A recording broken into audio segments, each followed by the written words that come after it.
Wudu yang benar, yang dikatakan sempurna adalah contohnya mengambil air dengan dua telapak tangan kanan, dua telapak tangan, kemudian kalau keran lagi jalan juga begitu, menarik dari sisi punggung kanan ke kanan ke pergelangan dengan tangan kiri. Ini dulu dimulai tarik dari sini, dilebihkan ini batas minimal lebihkan.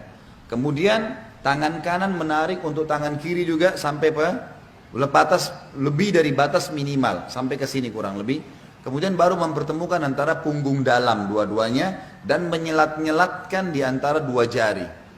Karena ini sunnah, Nabi SAW menyuruh menyelat-nyelatkan. Jadi ini baru satu ya, ini baru satu. Ini baru satu. Kemudian diulangin, pelan-pelan, sempurnakan. Balasannya hanya sempurnain ini, syahadat masuk surga. Buru-buru, gitu kan. Pelan-pelan, 1, 2, sampai 3 selesai. Yang selanjutnya mengambil air di telapak tangan, kemudian memasukkan setengahnya ke mulut sambil kumur-kumur, sisanya dihirup di hidung.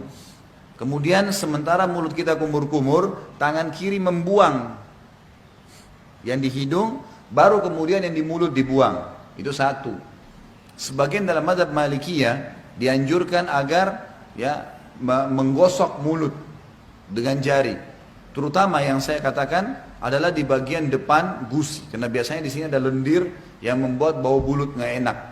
Kita kalau uduk sebentar misalnya lagi kumur-kumur, bapak ibu coba masukin di bagian depan ini sering ada lendir 4 sisi ini. Itu kalau dikeluarin bau mulutnya jadi hilang.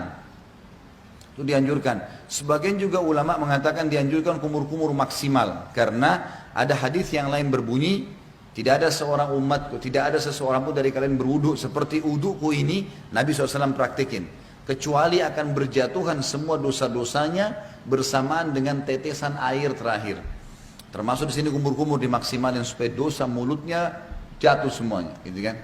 Kemudian wajah, ini tentu 3 kali diambil, dimasukkan di mulut sambil kumur-kumur, lalu sisanya dihirup, dibuang dengan tangan kiri. 1, 2, 3. Setelah itu mengambil air dengan 2 telapak tangan, kemudian dari awal tumbuhnya rambut sampai 2 jari di bawah dagu, dari awal kuping kanan dengan kuping kiri, dimasukkan di wajah, kemudian diputar. Ini 1, gitu kan.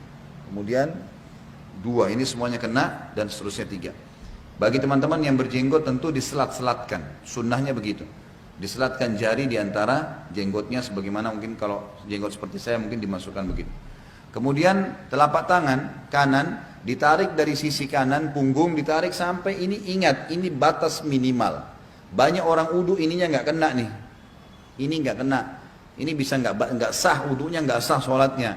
Jadi tarik sampai sini nih, kemudian baru diputar ke dalam, 1, 2, 3, sampai 3 kali. Kalau misal air kerannya di atas, ngalir di keran, dan kita mau tarik dari atas boleh, tarik di atas batas minimal, ya. Jadi ditarik dari sini di atas siku, tarik ke bawah, kemudian baru diputar ke bagian dalam. Kanan dulu baru kiri. Setelah itu baru kepala. Kepala ini diambil air. Sunnah Nabi SAW ditarik dari awal kepala sampai ke tengkuk, ya, sampai ke batang leher. Kemudian ditarik lagi ke atas kembali. Lalu jari telunjuk masuk ke dalam lubang. Ibu jari mutar di belakang. 1, ya. Ini satu-satunya yang dilakukan 1 kali saja. Kalau semua tadi anggota tubuh, telapak tangan, tangan sampai siku, wajah, ini semua 3 kali. Kumur-kumur, bersihkan hidung semua 3 kali. Kecuali kepala cuma sekali. Bagi ibu-ibu yang rambutnya panjang, ditarik sampai ke tengkuk, lalu ditepuk-tepuk ke atas. Sampai kembali ke depan, baru kemudian masuk ke sini, baru diputar. Selanjutnya telapak kaki, dibasuh minimal mata kaki, lebihkan ke atas. Lebihkan ke atas supaya memang sempurna.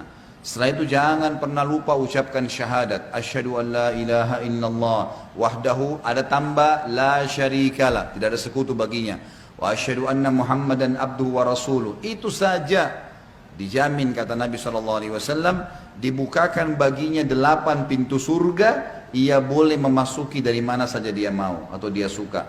Di dalam hadis yang lain disebutkan bahwasanya Nabi SAW bersabda, riwayat Imam Tirmidzi, siapa yang membaca setelah syahadat Allahumma ja'alni minat tawwabina, sebaiknya dia membaca setelah syahadat Allahumma ja'alni minat tawwabina wa ja'alni minal mutatahhirin. Ya Allah, jadikanlah saya selalu orang-orang yang bertaubat,